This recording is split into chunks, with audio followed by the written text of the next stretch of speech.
बाजार समस्तीपुर, मिठान बाजार समस्तीपुर।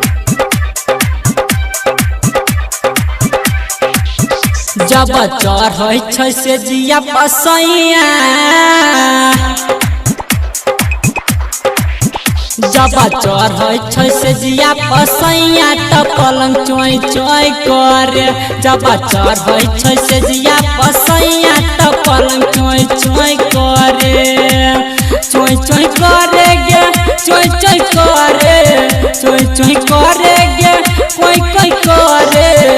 हमर बात होइ छै पूरा कर हैया, हमर बात होइ छै पूरा कर हैया त पलंग चोय चोय करे।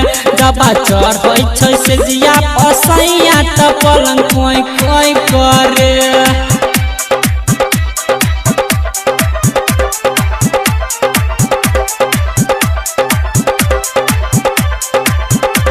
बहिया में सैया कस के पिए छै भट के रस के, जवाना दबाबै छै बोलै छै बड़ा हंस के। हाँ हाँ हाँ जहिया से लेलकै गवनवा, आ रोज भोरे सखी पूरा मनवा मनवा। केतनो बकरी सैया जी के पैया बिछा के भुइया, बिछा के भुइया। हमर बात होइ छै पूरा कर हैया त पलंग चोय चोय करे। जब चढ़ै छै से जिया पसैया त पलंग कोई कोई करे।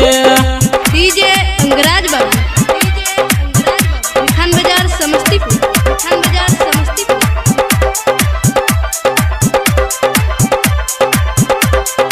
पहिला रात में तोड़ दिलकै हमर कान के बाली के, होठ से होठ सटा के सैया चुस लेलकै होठ लाली के। हाँ हाँ हाँ हाँ राइटर नयन नसीला कई देलकै यौवना के ढीला। रमन जी यादव खाली लूंगी बिछाबै सुन भुइया, सुन न भुइया। हमर बात होइ छै पूरा कर हैया त पलंग चोय चोय करे। जब चढ़ै छै से जिया पसैया त पलंग कोई कोई करे। चोय चोय करे गे, चोय चोय करे, चोय चोय करे गे, कोई कोई करे। हमर बात होइ छै पूरा कर हैया, हमर बात होइ छै पूरा कर हैया त पलंग चोय चोय करे। जब चढ़ै छै से जिया पसैया त पलंग कोई कोई करे।